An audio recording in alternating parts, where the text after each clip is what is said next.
Bonjour à toutes et à tous, bienvenue pour ce nouveau webinaire de Courrier Cadre. Je suis ravie de vous accueillir. Je suis Fabienne Brocarel, la rédactrice en chef du magazine Courrier Cadre, et on est réunis ensemble aujourd'hui pour parler de la relation entre manager et managé et notamment évoquer les clés d'une performance durable, quels sont un petit peu les ingrédients indispensables pour que ça fonctionne et pour que la relation soit aussi efficace que agréable, parce que c'est aussi un aspect important.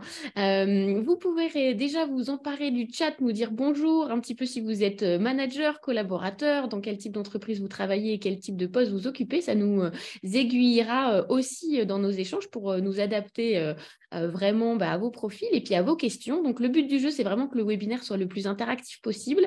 On va échanger une trentaine de minutes avec mes deux invités que je vais vous présenter sans tarder. Et ensuite, on prendra toutes vos questions et vos réponses. Donc, n'hésitez pas à partager à la fois vos témoignages et vos interrogations dans le chat. On y répondra avec grand plaisir.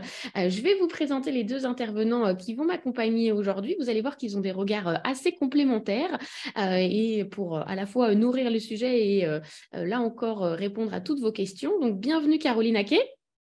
Merci en tout cas de cette invitation et bonjour à tout le monde. C'est un plaisir. Du coup, vous êtes Chief People Officer de Manutan. Est-ce que vous pouvez nous dire en deux mots, Manutan, combien vous avez de salariés et quel type d'entreprise vous êtes? Alors, Manutan, c'est une belle ETI familiale qui s'est développée donc en Europe, puisqu'aujourd'hui, on est présent dans 17 pays avec 27 établissements et on a 1200 collaborateurs en France et 2200 au niveau du groupe. Et notre métier, c'est la distribution B2B, donc business to business. Donc, nos clients sont les entreprises pour en fait leur fournir tout ce dont ils ont besoin pour opérer. Voilà, donc on a un très grand catalogue avec près de 800 000 références pour que, a priori, tout le monde y trouve son compte. Très bien. Encore bienvenue. Bonjour Clément Bergon. Bonjour Fabienne. Alors, vous êtes coach et vous êtes aussi l'auteur d'un livre que je vous recommande qui s'appelle Bon Manager, mode d'emploi, qui est paru aux éditions Diathéno. Tout à fait. Bienvenue. Alors, je vais commencer par vous, Clément. Quand on parle de la relation manager-manager, première question, c'est quoi un bon manager? Qu'est-ce qu'il faut comme posture, je dirais, comme ingrédient pour que déjà de ce côté-là, ça marche? Alors, qu'est-ce qu'un bon manager? Je dirais que déjà, avant tout, un bon manager, c'est un manager qui a conscience que son rôle premier, c'est avant tout de faire grandir ses équipes. Et que finalement, tous les autres rôles qu'on connaît du manager, le PO, CCC, etc., sont finalement des sous-rôles de cette fonction première qui est de faire grandir notre équipe. Et donc, à partir de là, il va y avoir plusieurs ingrédients à mettre en place, plusieurs postures à mettre en place, et notamment savoir mettre en place des règles claires de fonctionnement commun. Il va falloir mettre en place aussi des qualités posturales, des qualités de communication, c'est-à-dire à la fois, je dirais, de la chaleur humaine et de la compétence perçue. Et la compétence perçue en tant que manager, c'est justement est-ce que mes collaborateurs ont la sensation que je suis la bonne personne pour les aider à grandir. Et bien évidemment, mettre en place aussi des qualités d'accompagnement, et notamment l'art du questionnement, la posture de coach, pour pouvoir impliquer de plus en plus ces équipes et faire en sorte qu'elles soient de plus en plus autonomes, de plus en plus efficaces, etc., etc. Donc voilà, c'est un mélange de plein d'ingrédients, mais je pense que ça commence avant tout par cette prise de conscience qu'un bon manager, c'est celui qui a conscience qu'il est là pour faire grandir son équipe. Et de ce que vous dites, il y a beaucoup de soft skills dont on parle beaucoup ces derniers temps. C'est quelque chose qui est important. Ah, les soft skills, ce sont justement les compétences majeures du manager. C'est en général, d'ailleurs, une personne est promue en tant que manager pour mettre en œuvre ces soft skills. C'est souvent les soft skills qui font qu'on a envie de faire grandir une personne et de lui demander d'accompagner d'autres personnes. Donc, on est vraiment sur ces compétences douces et non pas sur des compétences techniques. Oui, complètement. Et on a Philippe qui nous dit concrètement, ça veut dire quoi faire grandir son équipe? Est-ce que vous auriez un ou deux exemples, faire grandir un de ses collaborateurs, son équipe? Ah ben oui. Tiens, allez, je vais vous donner un exemple, allez, pratico-pratique. Imaginons par exemple que vous vous demandiez c'est quoi les critères de votre équipe de rêve. Alors, en général, ça va tourner autour de autonomie, compétences, proactivité, efficacité, voilà, grosso modo. Imaginez que vous deviez évaluer de 1 à 10 chacun de vos collaborateurs sur ces différents critères qui font que pour vous, ils sont au top. Et par exemple, autonomie, de 1 à 10, vous dites, celui-là, en autonomie, il est à 2. D'accord. La grande question, c'est avez-vous un plan d'action managérial pour le faire passer à la note supérieure? Parce que le grand piège, c'est que oui, on a en général un plan d'action opérationnel pour que nos équipes atteignent leurs résultats. Sauf que ce sont nos équipes qui atteignent les résultats. Et donc, pour le manager, le plan d'action opérationnel n'est qu'un indicateur, n'est qu'un une feuille de route des actions de ses collaborateurs. Mais par contre, est-ce que c'est la zone où le manager a véritablement des moyens d'action? La réponse est clairement non. Les vrais moyens d'action, la zone de maîtrise du manager, c'est est-ce que je peux faire grandir les compétences de mon équipe? Est-ce que je peux faire en sorte qu'un jour, mes collaborateurs n'aient plus besoin de moi pour être excellents? Et donc, le bon manager fait en sorte que petit à petit, ses équipes n'aient plus besoin de lui, tout simplement. Et chez Manutan, Caroline, qu'est-ce que vous attendez de vos managers? Alors déjà, chez Manutan, on apprécie vraiment l'importance de cette fonction.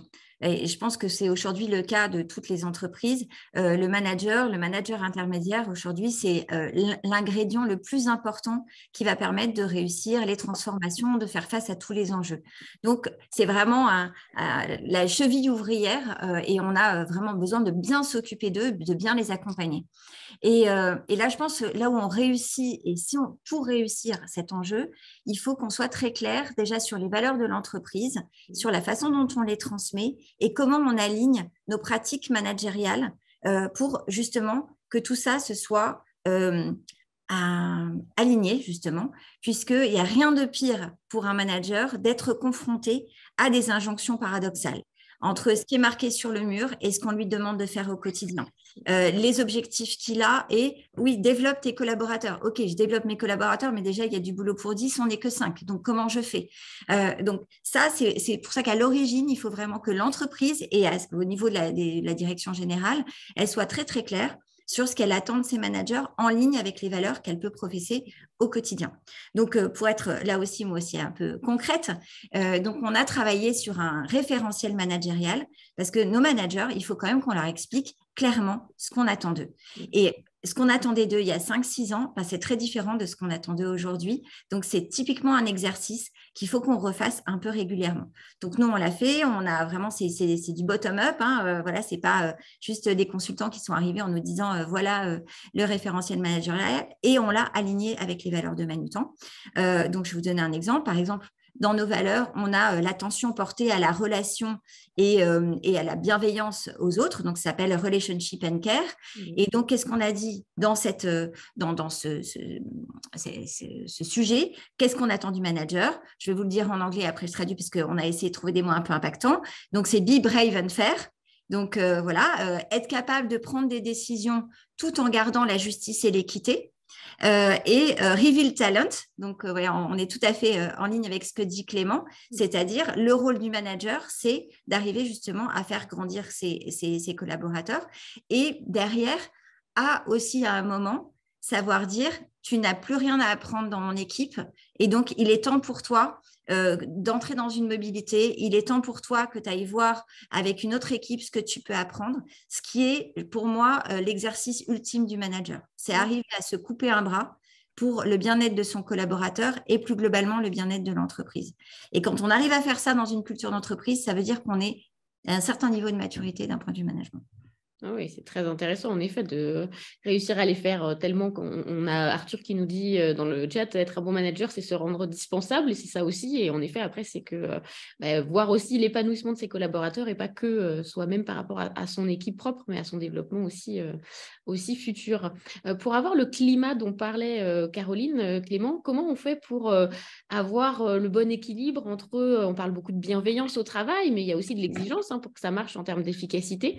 Et comment on trouve le bon degré de chaque pour que ça marche? En effet, l'exigence est déjà la première forme de bienveillance. Et l'absence d'exigence est même une forme de maltraitance. Alors, si je devais clarifier, en fait, c'est simple. Pour que les choses puissent fonctionner correctement, il faut qu'on ait des règles communes. Je donne souvent l'exemple, je suis un ancien rugbyman. Imaginez un match de rugby sans règles. Voilà. En fait, c'est un peu la même chose. La mêlée risque de mal tourner. C'est ça. Et si on regarde, les règles du rugby évoluent chaque année. Chaque année, il y a des nouvelles règles. Pourquoi? pour la bienveillance. Parce que justement, on voit qu'il y a des problèmes, on voit qu'il y a des blessures, etc. Et donc, on rend les règles encore plus, on clarifie encore plus les règles de manière à éviter les blessures. Mais c'est exactement la même chose en entreprise, c'est-à-dire que si je devais paraphraser Victor Hugo dit la nature, tout comme l'esprit humain, n'aime pas le vide, la nature le remplit avec de l'amour, l'esprit humain le remplit avec de la haine, puisque la haine, ça occupe. Et en fait, clairement, on voit que quand il y a des tensions en entreprise, quand il y a des conflits, dans la très très large majorité des cas, plus de 90% des cas, c'est parce qu'à un moment, le cadre n'est pas clair. C'est-à-dire on ne sait pas où commencent, où s'arrêtent les fonctions de l'un et de l'autre. Il va y avoir des zones de flou, et donc ces zones de flou créent des tensions et donc des conflits. Donc la première des règles, c'est justement de clarifier les règles. Pour le bien-être de tous, que tout le monde sache exactement qui fait quoi et comment. En fait, il va y avoir une posture de commandant qu'il va falloir mettre en place dans 4 situations concrètes. Au-delà, ça devient délétère. Les 4 situations, c'est la fixation du cadre de fonctionnement commun, le contrôle et le respect du cadre, les situations d'urgence et la décision finale, quand il n'y a pas de consensus qui se met en place. En dehors de ces 4 situations, eh bien, une posture trop directive, trop cadrante, trop commandante, devient au contraire contre-productive. Et tout le reste du temps, eh bien, au contraire, on va être, et ça représente grand maximum 10% normalement de notre temps en tant que manager, en tout cas chez les managers d'excellence, mais on pourrait dire qu'il y a une loi de Pareto, allez, 20% dans certains cas. Mais ça veut dire dans 80% du temps, on va être au contraire dans de l'accompagnement individualisé pour aider chaque collaborateur de manière vraiment sur mesure à développer ses propres compétences, son autonomie, etc. Donc, on va être dans une posture de coach le reste du temps. Et Voilà concrètement, comment c'est quoi une posture de coach quand on est manager? Qu'est-ce que ça veut dire dans les faits au quotidien? Oui, alors une posture de coach, c'est déjà l'art de maîtriser le questionnement. Et le questionnement qu'on appelle calibré. Alors, c'est quoi du questionnement calibré? Une question calibrée, c'est une question qui ne commence pas par pourquoi.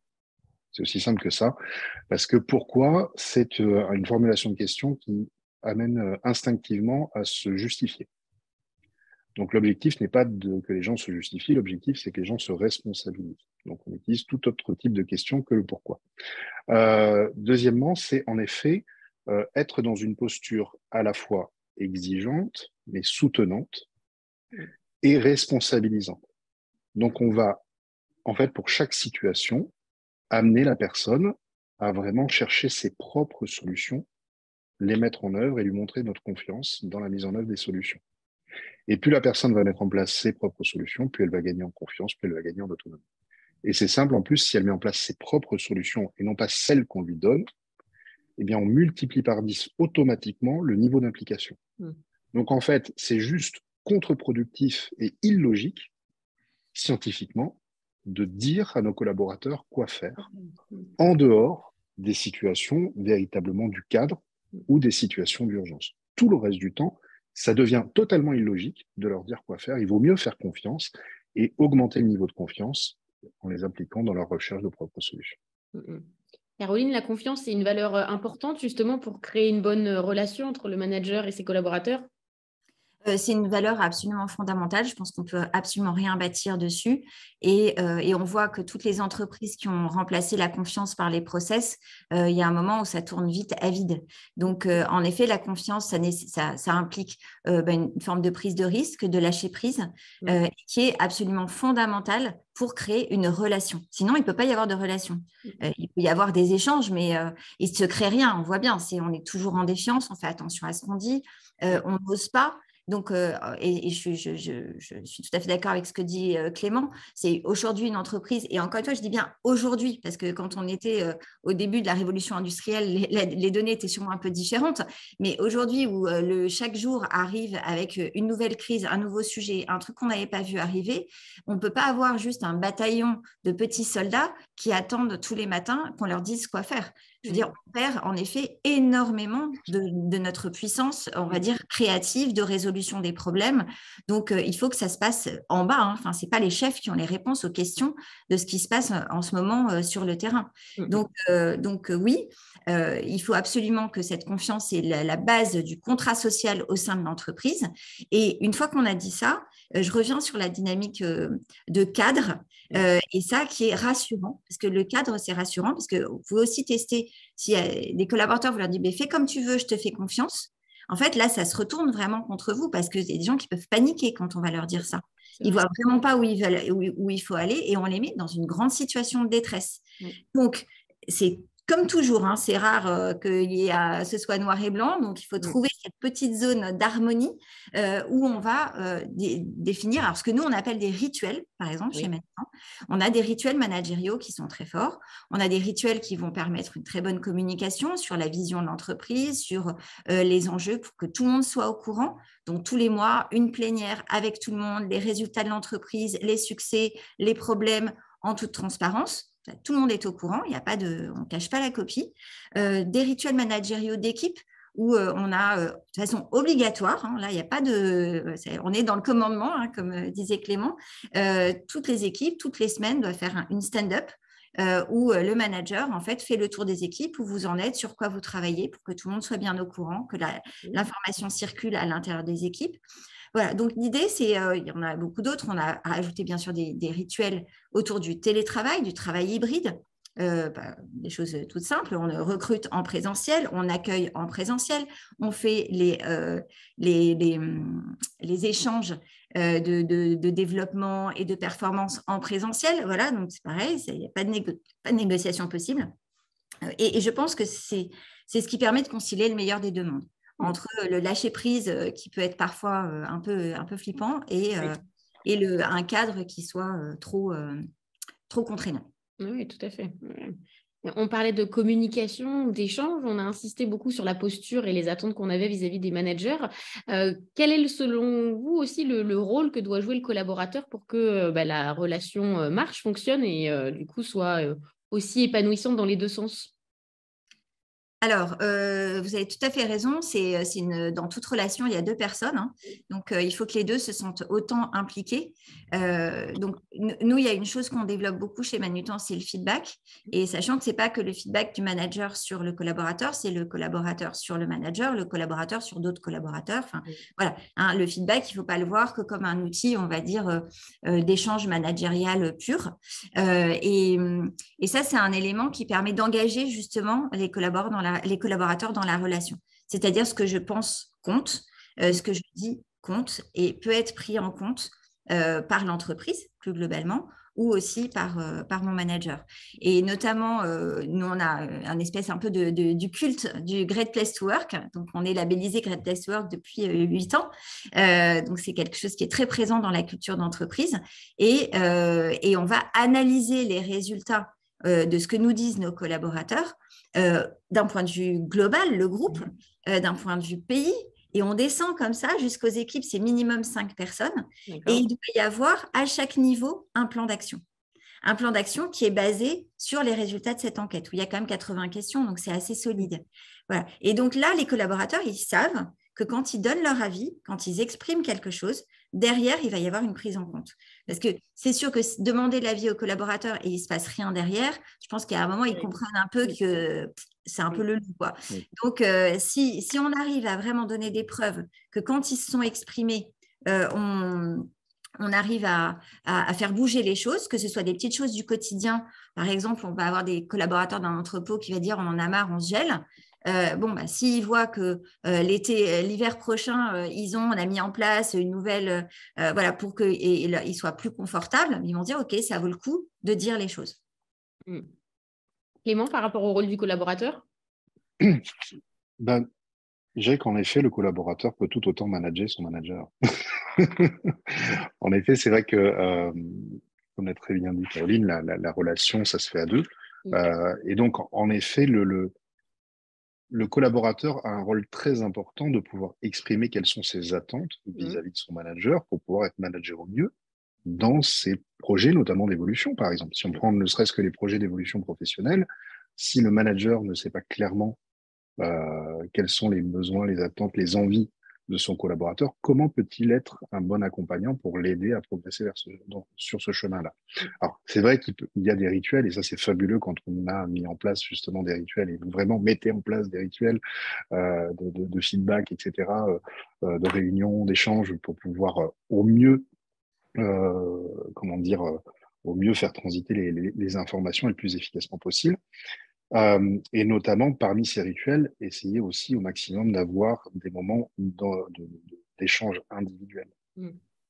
C'est-à-dire que s'il peut y avoir, pas besoin que ce soit des échanges très longs, mais il peut y avoir des moments d'échange justement ritualisés, optimisés, récurrents, au-delà de l'entretien annuel, hein, parce que c'est vrai que on se dit souvent il y a le fameux entretien individuel annuel, mais si on peut avoir des échanges tout au long de l'année, c'est quand même beaucoup mieux et de manière récurrente pour pouvoir faire le point sur l'avancée. Et notamment, là, il y a les projets d'avancée individuelle du collaborateur.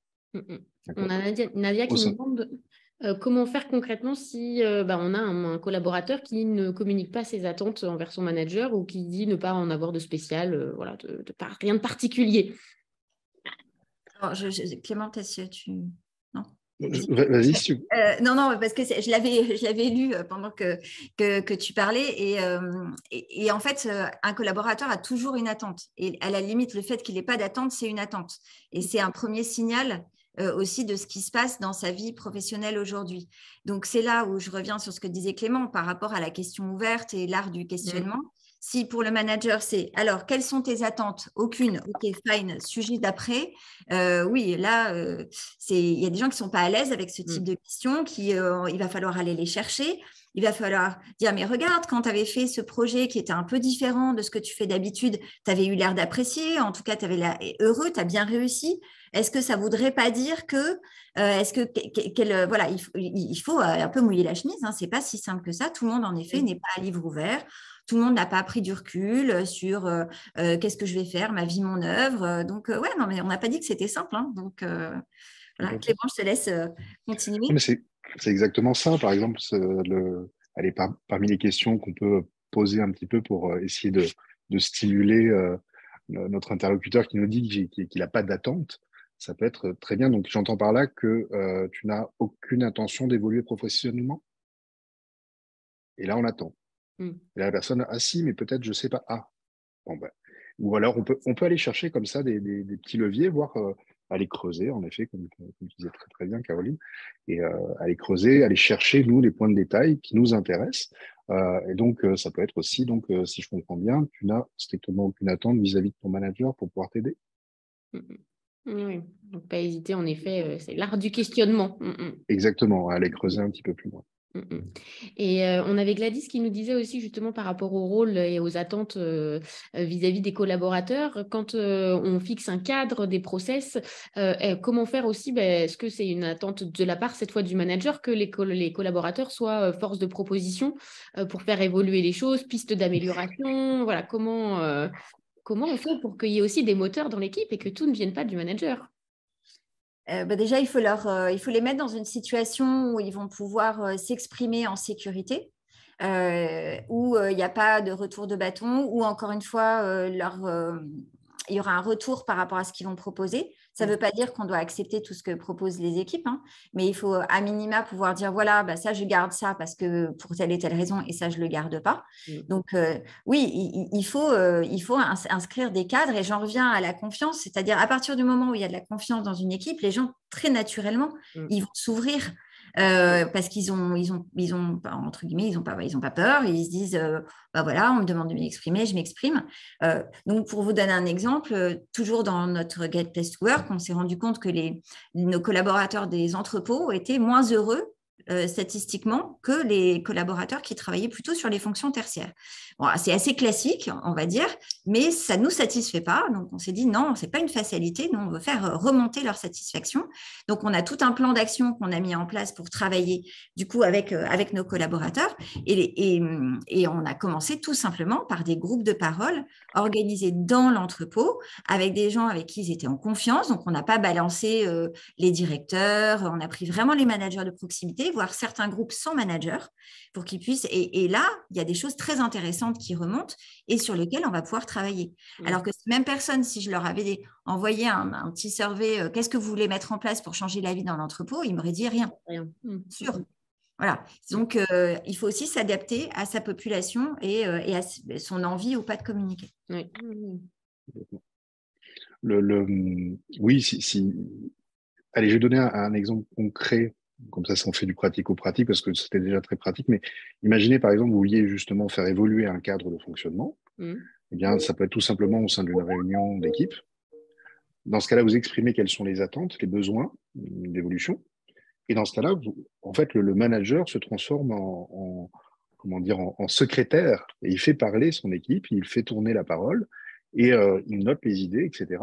Et chose très importante, quand on donne la parole, on demande l'autorisation avant de pouvoir la reprendre. Je m'explique. C'est-à-dire que quand on fait circuler la parole, bien évidemment, le manager va avoir une idée de ce qu'il aimerait mettre en place en termes de nouveaux cadres de fonctionnement, de nouveaux process, etc. Mais s'il vous plaît, gardez-le pour vous en joker, ne le dites pas. Et ça ne sera que le joker, c'est-à-dire que si à un moment vous voyez que ça bloque dans la circulation de parole et qu'il n'y a plus rien qui sort, à ce moment-là, c'est le moment de sortir votre carte et de dire « puis-je vous proposer une idée ?» Alors bien évidemment, on ne va pas vous dire non, en tout cas c'est rare. Et à ce moment-là, vous soumettez l'idée. En général, je suppose qu'elle est bonne, et donc les gens vont dire oui. Mais par contre, là où vous aurez gagné, c'est s'ils disent oui, mais. Et c'est exactement ce qu'on attend, c'est-à-dire que l'objectif, c'est de relancer la machine, de stimuler la créativité pour que les gens proposent des choses qui aillent encore plus loin que l'idée de base à laquelle on avait pensé. Donc, s'il vous plaît, gardez votre idée pour vous, sauf parce que dans 90% des cas, en fait, l'idée, elle va ressortir dans le tour de parole. Mais de temps en temps, eh bien, en effet, il y a besoin de restimuler l'échange. Et il y a beaucoup de questions aussi dans le chat, et c'est important, comment on personnalise, on individualise la relation entre manager et manager, parce qu'une équipe est forcément diverse en termes de profil, d'expérience, d'âge. Du coup, quels seraient un peu vos conseils pour réussir à avoir une relation qui soit peut-être pas la même avec tous les membres de l'équipe pour qu'elle soit efficace?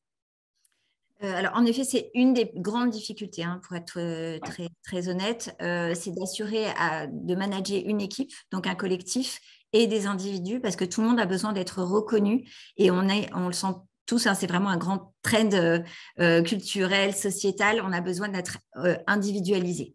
Et c'est comme ça qu'on arrive à avoir le meilleur des gens, c'est quand en fait, ils ont compris qu'ils étaient regardés et qu'ils étaient reconnus. Donc, c'est du temps, en fait.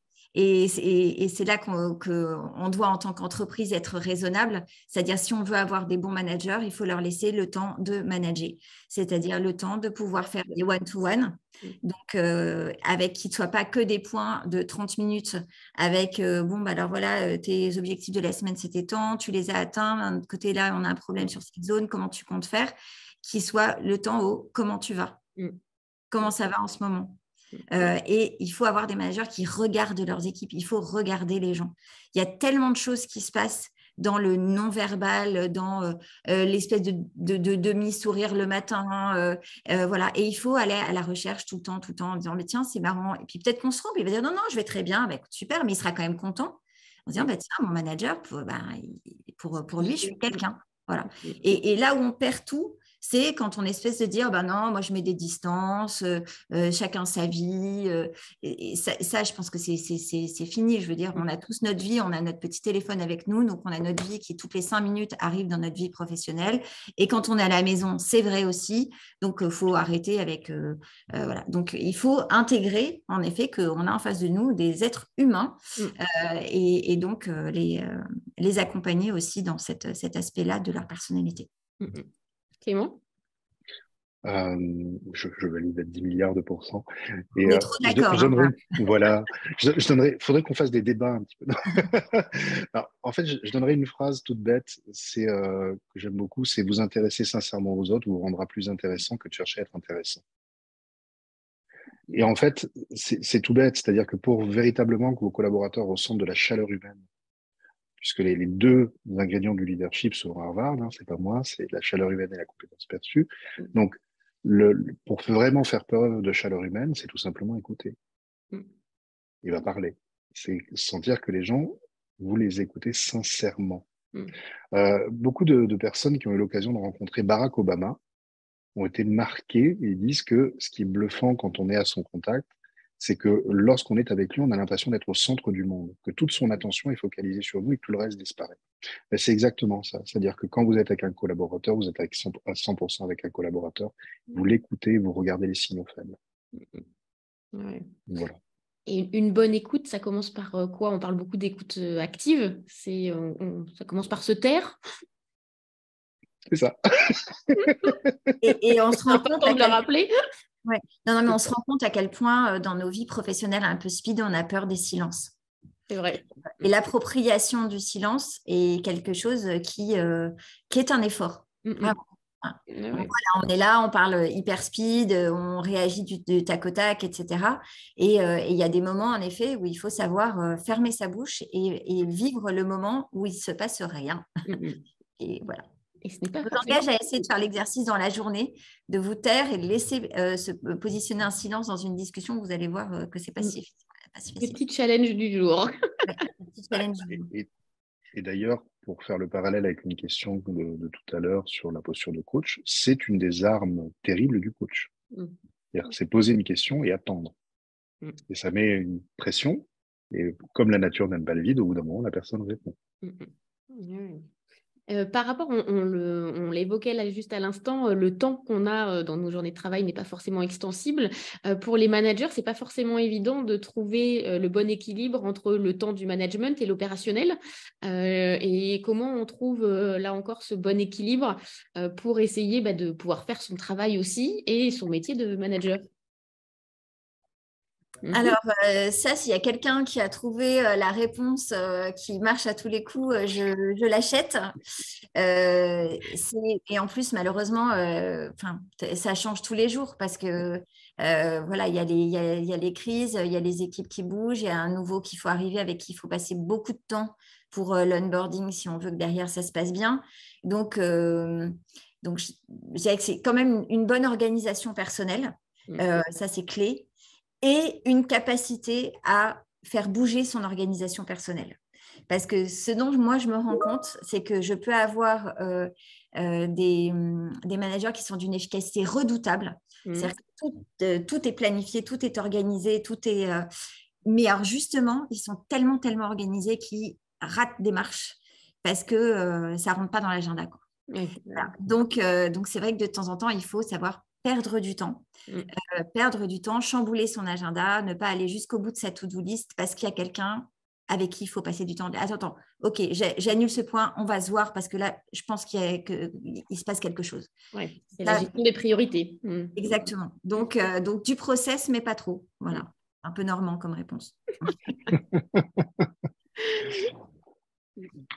Oui, en effet, les process. Mais ce qui est intéressant aussi par rapport aux process, parce que oui, les process forcément permettent d'optimiser au mieux les choses, il y a aussi nos propres process en tant que manager. C'est-à-dire qu'il y a, par exemple, une chose toute bête, c'est organiser, vérifier toutes les tâches qui sont récurrentes. N'importe quoi, mais par exemple, le traitement des mails. La plupart des gens font la bêtise de traiter leurs mails au moment où ils arrivent. Ils sont en train de faire quelque chose, ils sont sur leur tableau Excel et tout d'un coup, il y a un ding, on va regarder le mail. Sauf que chaque tâche supplémentaire réduit de 20% notre productivité. Donc, le plus grand ennemi de la productivité, c'est le multitâche. D'accord? Il n'y a pas de différence entre les hommes et les femmes. Pour ceux qui pensent qu'il y a une différence, nous sommes tous aussi mauvais dans le multitâche. Et donc, en fait, l'idée, c'est comment aussi créer nos propres rituels d'efficacité. Par exemple, si les mails nous prennent en moyenne 1 heure par jour, je dis n'importe quoi, on peut avoir peut-être 4 créneaux de 25 minutes judicieusement positionnés pour pouvoir les traiter au fur et à mesure. Et quand on fait des mails, on fait des mails, on fait pas autre chose. Et après, il y a aussi la stratégie, je vous la donne, que j'aime beaucoup. Beaucoup de mes clients l'adorent, c'est la zone tampon. C'est-à-dire que c'est le moyen de planifier l'implanifiable. Donc, puisqu'il y a une règle d'or, c'est que les choses ne se passent jamais comme prévu. C'est pas drôle. Voilà. Donc, vu que ça se passe jamais comme prévu, autant avoir un créneau dans notre journée ou dans notre semaine, c'est-à-dire avoir stratégiquement par rapport à notre activité, mais avoir des créneaux, en fait, qui sont bloqués au cas où. Et ça, c'est absolument génial. Ça permet d'enlever de la pression parce que, mais j'ai pas pu faire ça. C'est pas grave, je le ferai pendant ma zone time. Oui, on absorbe les aléas, les imprévus, Exactement. pour que ce soit dramatique dans l'agenda. Ouais. Tout à fait. Il y a un autre aspect qu'on a un petit peu abordé, c'est on vit dans un monde qui change hein, et ça n'aura échappé à personne, notamment dans nos manières de travailler. Caroline, comment vous accompagnez les managers à bien manager en mode hybride? Parce que là aussi, ça perturbe, ça chamboule la relation entre le manager et le manager quand on n'est plus H24 ensemble au bureau. Oui, ça en effet, ça a été une vraie révolution qu'on n'avait pas vu arriver. Et je pense que moi, ce que j'ai vu en tout cas, c'est que dans les premiers temps post-Covid, on a tous essayé de se dire on va faire comme avant, mais un peu différent. C'est-à-dire, c'est de retomber sur ses pattes, de se resécuriser sur des choses qu'on connaissait. Et on voit que ça n'a pas très bien marché. Donc, notamment, chez Manutan, on a fait les choses en 2 temps. On avait fait quelque chose d'assez classique en termes de mode de travail hybride qui devait être 2 jours par semaine partout en Europe et puis pour tout le monde. Bon, ça n'a pas marché. Déjà parce qu'en Europe, les réalités culturelles sont très différentes. Donc, vous avez des pays qui adorent le télétravail, d'autres qui n'aiment pas. Et notamment, par exemple, nos amis néerlandais, ils ont été beaucoup en télétravail. Ils avaient une culture de télétravail et ils sont beaucoup basés sur la confiance. Donc, eux, quand on leur dit tu reviens 3 jours, ils disent mais pourquoi en fait, c'est what the point. Donc, bon. Et donc, on est passé sur ce qu'on appelle maintenant la flexibilité encadrée, c'est-à-dire vraiment laisser au niveau du manager la possibilité de s'organiser avec son équipe sur qu'est-ce qui correspond le mieux comme modèle d'organisation, de temps de présence pour que ça puisse, puisque leur équipe puisse fonctionner. Et tous les mots sont importants. Parce qu'on est passé d'un moment où c'était le collaborateur organiser son travail en fonction de ses contraintes perso. Donc moi, perso, ça sera le mercredi et le vendredi parce que ça m'arrange. Avec les entreprises qui, en revanche, parfois étaient trop non, jamais le lundi, jamais. Bon, pourquoi? Donc là, l'idée, c'est de bien remettre l'église au milieu du village, c'est-à-dire le télétravail, il faut que ce soit bon pour le collaborateur, que ce soit bon pour l'équipe et que ce soit bon pour l'activité. Et quand on a trouvé l'organisation qui prend en compte ces 3 composantes, on a la bonne organisation. Et l'organisation de l'équipe A sera peut-être différente de l'équipe B. Et on est fine avec ça. C'est équitable parce qu'en fait, on n'a pas le même projet. On ne fait pas la même chose. Donc, et une fois qu'on a dit ça, on a mis là encore nos fameux rituels qui sont non négociables et qui permettent aux managers d'encadrer et d'éviter aussi que ce soit la fête au ah oui, mais attends, moi j'ai piscine, attends, c'est compliqué, etc. Donc, ils sont très contents qu'on les ait armés. Parce que si on leur avait juste dit, écoute, débrouille-toi avec ton équipe, fais ce qui te semble le mieux, certains s'en seraient bien sortis. D'autres, plus compliqué. Parce que le télétravail, c'est le crash test managérial. Hein, si vous voulez. Un bon résumé. C'est les très bons managers, eux, l'hybride, tout ça et tout, ils s'en fichent complètement. En revanche, ceux qui déjà étaient un peu comme un contrôle, avaient besoin de se rassurer, étaient quand même, voilà, il faut les aider, quoi, vraiment. Oui. Les accompagner. Qu'est-ce que ça change concrètement, Clément, d'être en mode hybride pour le manager et pour la relation? Est-ce qu'il y a des choses à renforcer, des choses à éviter? En fait, je vais rebondir sur la conclusion de Caroline. En effet, c'est le crash test managérial, c'est-à-dire que le mode hybride, ça oblige à mettre en place, je dirais, les bases solides d'un fonctionnement efficace avec son équipe. On n'a pas le choix.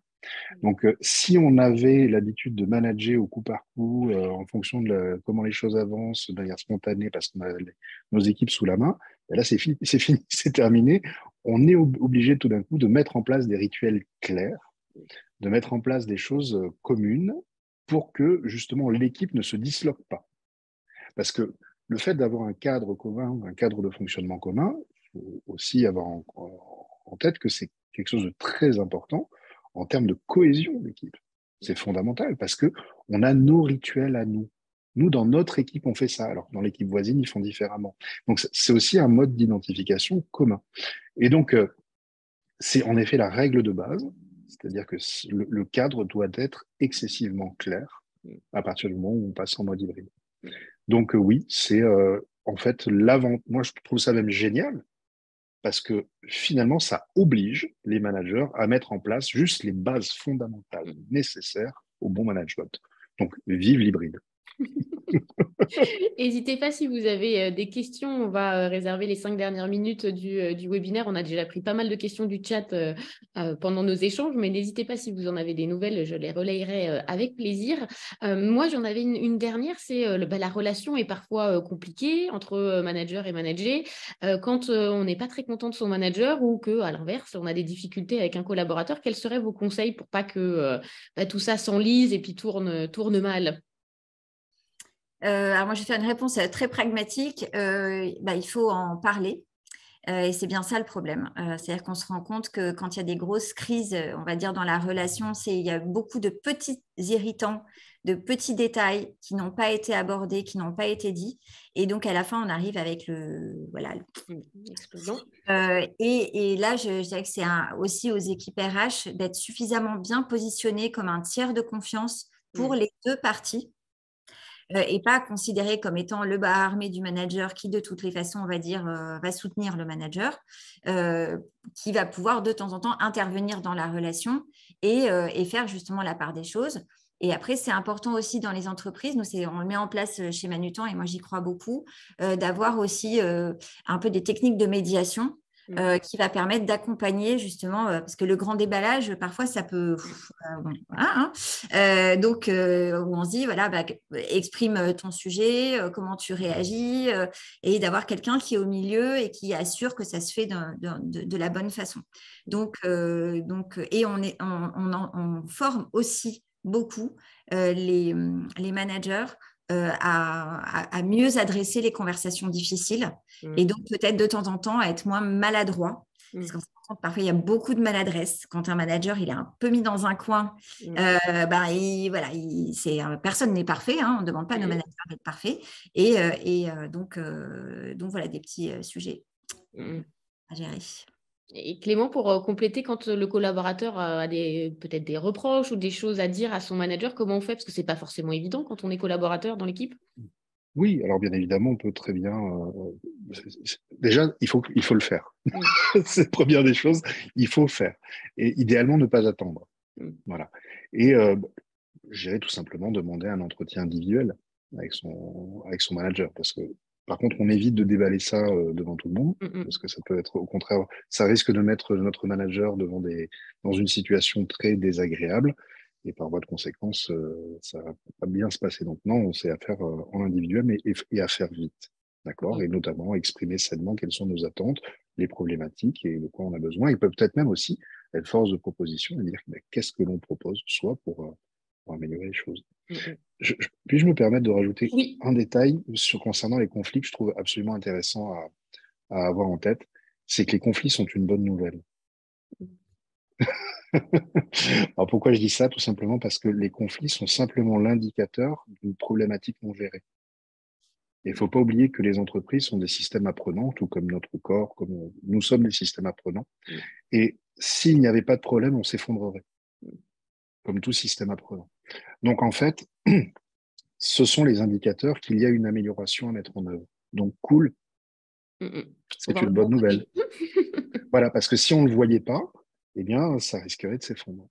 Donc, voilà. On a encore quelques questions. Comment, on parlait de confiance, comment bâtir la confiance? Qu'est-ce qui est important pour que la confiance soit là? Alors j'avais un petit peu envie de répondre à Clément. C'était sur le sujet des conflits. En fait, chez Manutan, on a une baseline qui est assez amusante, qui est « Everything you need with love ». Donc, quand vous avez une baseline d'entreprise qui est comme ça, vous imaginez qu'en termes de culture, ça veut dire quelque chose. Nous, nos indicateurs de performance, on les appelle les « with love ».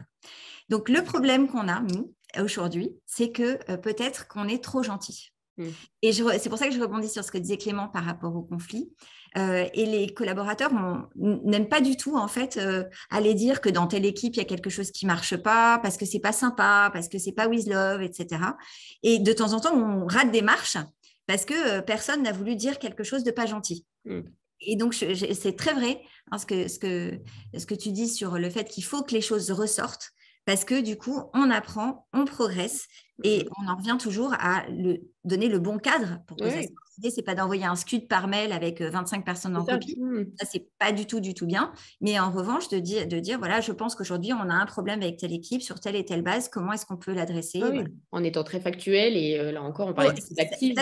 Et pour revenir, et ça, on peut le faire dans une entreprise où justement, les gens ont confiance que ce n'est pas parce qu'ils vont dire quelque chose que la personne va être… voilà, il va lui arriver un malheur. Donc, et la confiance, c'est un système en fait. Hein.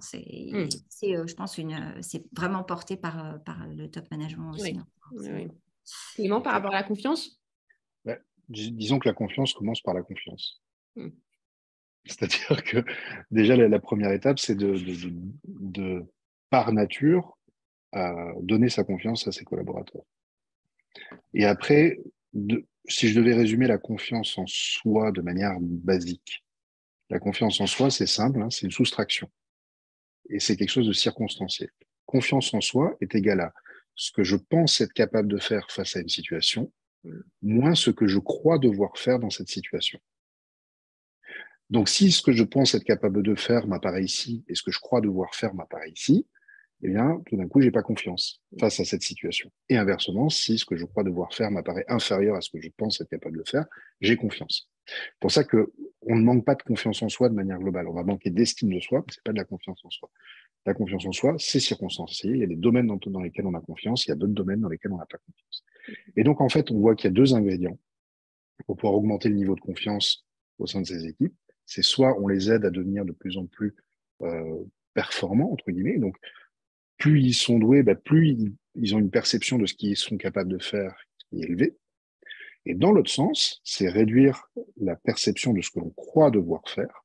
Et ça, en général, c'est tout simplement, si je devais le résumer, c'est un éléphant, ça se mange une bouchée à la fois. C'est-à-dire qu'au lieu de voir la montagne, eh bien, en effet, on va découper la montagne en sous-actions qui apparaissent gérables, non plus la montagne. Donc, voilà les deux leviers sur lesquels on peut travailler pour augmenter le niveau de confiance. Et on avait une dernière question d'Isabelle. Comment gérer quand on a un déséquilibre dans notre équipe avec des personnes ultra motivées, très engagées et d'autres qui se sentent peut-être un peu moins concernées et du coup, comment travailler en harmonie pour pas que ça crée aussi voilà, un déséquilibre ou que ce soit compliqué au quotidien? Eh bien, on repart un peu sur tout ce qu'on s'est dit. On applique toutes les petites recettes. La communication, les one-to-one, comprendre en fait qu'est-ce qui se passe derrière cette démotivation. Est-ce que c'est quelqu'un qui n'a pas été augmenté depuis X années, qui végète sur le même poste, voilà. Oui, il faut déjà bien comprendre il ne faut pas juste regarder le comportement, mais voir ce qui génère ce comportement et comment est-ce qu'on peut y apporter des réponses, tout simplement. Complètement. Et comment dire, très souvent aussi, il y a une confusion qu'on peut avoir en entreprise entre une vision qu'on veut de ce qu'on veut construire avec son équipe et la vision stratégique. Car, entre guillemets, notre pourquoi, si on devait se Simon Sinetiser, le pourquoi et la vision. Et le problème, c'est que la vision stratégique ne motive personne. Ce qui va stimuler véritablement l'envie de s'impliquer, c'est pourquoi on s'implique. Donc oui, en effet, la chose très importante, c'est de pouvoir incarner ce que l'on veut créer avec son équipe, incarner un pourquoi. Et ça, en effet, ça va pouvoir en motiver pas mal.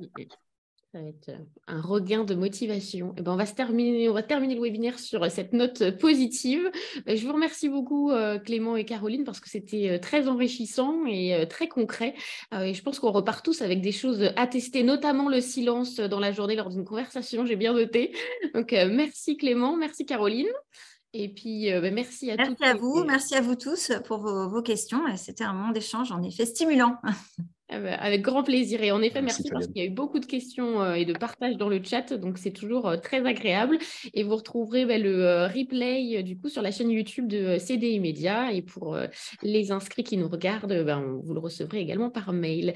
Mais je vous souhaite une très bonne journée. Et puis, je vous dis à très bientôt sur Courrier Cadre. Merci. Merci. Merci.